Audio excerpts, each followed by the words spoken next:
এবার দুবাই এয়ারপোর্টে হাসিনা পুত্র সজীব ওয়াজেদ জয় $10 বিলিয়ন সহ ইন্টারপোলের হাতে ধরা খেল। এছাড়াও গত 20-25 দিন ধরে সজীব ওয়াজেদ জয়কে কোথাও খুঁজে পাওয়া যাচ্ছে না, সে লাপাত্তা হয়ে গেছে। শোনা গেছে আমেরিকাতেও তাকে ঢুকতে দেওয়া হয়নি। অবশেষে তার খোঁজ মিলল আবুধাবি এয়ারপোর্টে, যেখানে তাকে গ্রেফতার করেছে পুলিশ। এদিকে হঠাৎ করে এফবিআই সজীব ওয়াজেদ জয়ের $10 বিলিয়ন সন্ধান পেয়েছে। এই সমস্ত অবৈধ ডলারের মালিক সজীব ওয়াজেদ জয় ও তার মা হাসিনা। বাংলাদেশের জনগণের বুকে লাথি মেরে জমানো টাকা আজ কিভাবে চোখের সামনে শেষ হয়ে যাচ্ছে তাও দেখতে পারবেন আজকের এই ভিডিওতে। একের পর এক বিপদ যেন হাসিনা পরিবারের পিছুই ছাড়ছে না। গোপন সূত্রে পাওয়া জয়কে ডিম থেরাপি দেওয়া হবে এবং তার মার হাসিনার সমস্ত কেলেঙ্কারি জয় নিজের মুখে ফাঁস করবে খুব শীঘ্রই। এদিকে হাসিনা তার পতন ঠেকানোর জন্য গভীর রাতে সেনাপ্রধানের সাথে রুদ্ধদ্বার বৈঠক করছে। হাসিনাকে পদত্যাগ করে তত্ত্বাবধায়ক সরকারের নির্দেশ দিল সেনাবাহিনী। এই তথ্যটি সেনাপ্রধান নিজেই হাসিনাকে বলেছে। জাতিসংঘের শান্তিরক্ষা মিশন বাতিল নিয়ে সেনাবাহিনীর মধ্যে চরম অসন্তোষ। যে কোনো মুহূর্তে হাসিনাকে জয় বাংলা করে দিবে দেশপ্রেমিক সেনাবাহিনী। এদিকে আগামী এক সপ্তাহের মধ্যেই খালেদা জিয়াকে সকল মামলা থেকে মুক্তি দেওয়া হবে। সেনাপ্রধান বলছেন যে তার পক্ষে হাসিনাকে বাঁচানো সম্ভব না, কারণ মিড লেভেলের সকল সৈনিকেরা ক্ষেপে আছে। পুলিশ ও র্যাবের মধ্যেও চলছে আতঙ্ক।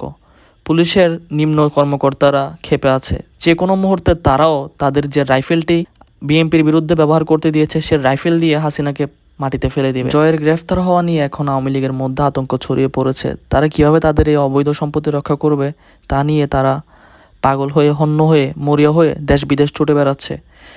ইতোমধ্যে হাসিনার ছেলে জয়সহ আরও কয়েকজন পুলিশ কর্তার নামে একাধিক মানি লন্ডারিং মামলা হয়েছে আমেরিকার আদালতে। এদিকে 22 জুন আমেরিকা সফরে যাচ্ছেন ভারতের প্রধানমন্ত্রী নরেন্দ্র মোদী।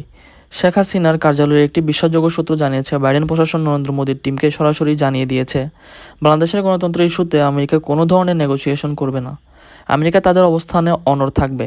যদিও শেখ হাসিনা তার দলের নেতাকর্মীদের বলে বেড়াচ্ছেন যে মোদীর আমেরিকা সফরে বাংলাদেশের ব্যাপারে নরেন্দ্র মোদী মার্কিন প্রেসিডেন্ট জো বাইডেনের উপর চাপ প্রয়োগ করে শেখ হাসিনা সরকারের বিনা ভোটে টিকিয়ে রাখার জোরালো চেষ্টা চালাবেন। কথাটি সম্পূর্ণ মিথ্যা ও বানোয়াট।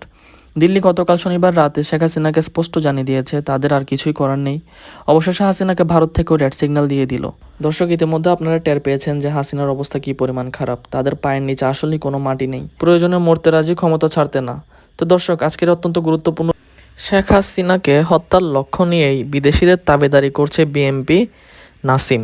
আওয়ামী লীগের যুগ্ম সাধারণ সম্পাদক কৃষিবিদ আফম বাহাউদ্দিন নাসিম বলেন, মির্জা ফখরুলরা বঙ্গবন্ধু কন্যা শেখ হাসিনাকে হত্যার লক্ষ্য নিয়ে বিদেশিদের তাবেদারি করছে। তারা চায় যে কোনো মূল্যে শেখ হাসিনাকে হত্যা করতে। শেখ হাসিনাকে হত্যার মধ্য দিয়ে পুনরায় 75 সালের 15ই আগস্টের পর দেশ যেভাবে তারা সেনাশাসন কায়েম করেছিল ঠিক একই পরিস্থিতি তৈরি করতে চায়। তারা আবার দেশের গণতন্ত্রকে হত্যা করে ক্ষমতায় গিয়ে দেশের সংবিধানকে কলঙ্কিত করতে চায়। শনিবার বিকালে শ্যামপুর বালুর মাঠে ঢাকা মহানগর দক্ষিণের অন্তর্গত ঢাকা 4 সংসদীয় আসনের 7টি ওয়ার্ডের অন্তর্গত ইউনিটসমূহের যুবলীগের ত্রিবার্ষিক সম্মেলনে বিশেষ অতিথির বক্তব্যে তিনি এসব কথা বলেন। তিনি বলেন, গতকাল সিরাজগঞ্জে মির্জা ফখরুলের উপস্থিতিতে তরুণদের সমাবেশ হয়েছে। সেখানে বিএনপির এক যুগ্ম সম্পাদক মির্জা ফখরুলের সামনে বলছে তাদের আন্দোলন সংগ্রামের লক্ষ্য হলো শেখ হাসিনাকে হত্যা করা। মির্জা ফখরুল সাহেব এবার কি বলবেন? এটাও কি মুখ ফসকে বের হয়ে গেছে? তাদের একমাত্র লক্ষ্যই হলো জাতির পিতার কন্যাকে হত্যা করা। এটাই হলো তাদের আন্দোলন। তাদের সব ষড়যন্ত্র জাতির পিতার কন্যাকে নিয়ে। বাহাউদ্দিন নাসিম বলেন, কিছুদিন আগে রাজশাহী জেলা বিএনপি সভাপতি চাঁদ বলেছিল বঙ্গবন্ধু কন্যা শেখ হাসিনাকে হত্যা করতে পারলেই নাকি তাদের আন্দোলন সফল হবে এবং তাকে হত্যা করাই তাদের একমাত্র লক্ষ্য। বিএনপি নেতারা বলছে এটি নাকি মুখ ফসকে বের হয়ে গেছে। দর্শক, এটি নিয়ে আমার একটি কথা বলতে চাই। 18 কোটি জনগণই চায় এখন হাসিনাকে হত্যা করতে। হাসিনাকে যদি সুযোগে পায় রাস্তায় সকলে পিষে ফেলবে। জনগণই তোমাদের সরকারকে পিষে ফেলবে, বিএনপি পিষা লাগবে না। এটা তাদের শাক দিয়ে মাছ ডাকার অপচেষ্টা ছাড়া আর কিছুই নয়, বললেন এ দালাল নেতা। এটাই তাদের একমাত্র রাজনীতি। তাদের টার্গেট হলো আমাদের প্রাণপ্রিয় নেত্রীকে হত্যা করা। আমাদের নেত্রী স্বৈরাচার ও সাম্প্রদায়িক শক্তির হাত থেকে বাংলাদেশকে উদ্ধার করেছেন। তিনি মানুষকে ভোটের অধিকার প্রতিষ্ঠা করেছেন। তিনি আরও বলেন, বিএনপির ভিসা নীতি নিয়ে এমন একটা ভাব দেখায় যেন তাদের কথাই ভিসা নীতি হয়েছে। মনে হচ্ছে আমেরিকার ভিসা নীতির প্রবক্তা বিএনপি। বাংলাদেশ বিশ্বের বুকে এক উন্নয়নশীল দেশ। বিশ্বের বুকে বাংলাদেশ এখনও মাথা উঁচু করে দাঁড়িয়ে আছে। বাংলাদেশের কারো হুমকিতে ভয় পায় না।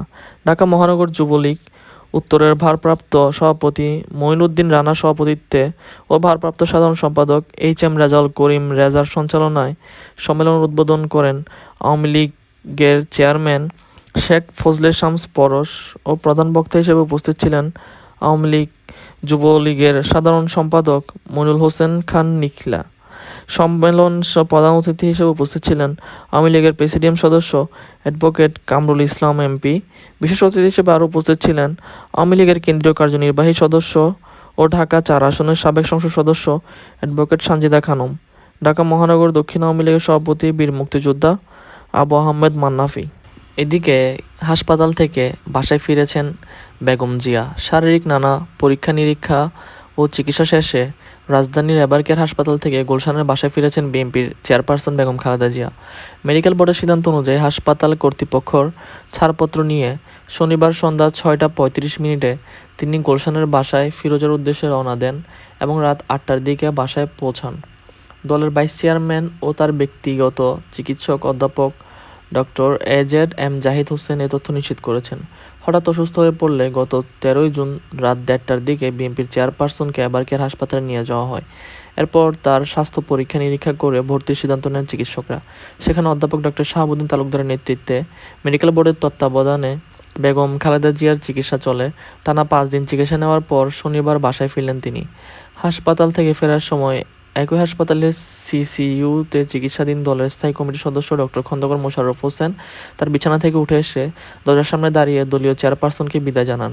এ সময় বিএনপির যুগ্ম মহাসচিব হাবিবুন নবী খান সোহেল, সাবেক এমপি লায়ন হারুনুর রশিদ, বিএনপির নেতা কৃষিবিদ শামীমুর রহমান শামীম, ডক্টর পারভেজ রেজা কাকন, মহিলা দলের সাধারণ সম্পাদক সুলতান আহমেদ, চেয়ারপারসনের প্রেস উইংয়ের সদস্য শামসুদ্দিন দিদার, সাইরুল কবির খান প্রমুখ উপস্থিত ছিলেন। বিএনপির চেয়ারপারসন বেগম খালেদা জিয়াকে বহনকারী গাড়ি হাসপাতাল চত্বর থেকে বের হবার সময় অসংখ্য নেতাকর্মীর ভিড় ছিল সেখানে। রাস্তার দুপাশে হাজার হাজার নেতাকর্মী ও উৎসুক জনতা সারিবদ্ধভাবে দাঁড়িয়ে তাদের প্রিয় নেত্রীকে অভিবাদন জানায়। অধ্যাপক ডক্টর এজেড.এম. জাহিদ হোসেন বলেন, খালেদা জিয়া দীর্ঘদিন থেকে গুরুতর অসুস্থ। তিনি লিভার, ডায়াবেটিস সহ নানা জটিলতায় ভুগছেন। কয়দিন পর পর তাকে হাসপাতালে ভর্তি হতে হচ্ছে। তিনি সবসময় চিকিৎসাধীন। বাসায় গেলেও তার চিকিৎসা চলবে। এর আগে গত ২৯শে এপ্রিল স্বাস্থ্য পরীক্ষার জন্য খালেদা জিয়াকে এবারকেয়ার হাসপাতালে ভর্তি করা হয়েছিল। ৫ দিন হাসপাতালে রেখে তার স্বাস্থ্যের বিভিন্ন পরীক্ষা করানো হয়। পরে বাসভবনে ফেরেন তিনি। গত বছরের জুন মাসে খালেদা জিয়ার এনজিওগ্রাম করা হলে তার হৃদযন্ত্রে ৩টি ব্লক ধরা পড়ে। এর একটিতে রিং পরানো হয়। সাবেক প্রধানমন্ত্রী খালেদা জিয়া দুর্নীতির মামলায় দণ্ডিত হয়ে ২০১৮ সালে কারাগারে গিয়েছিলেন।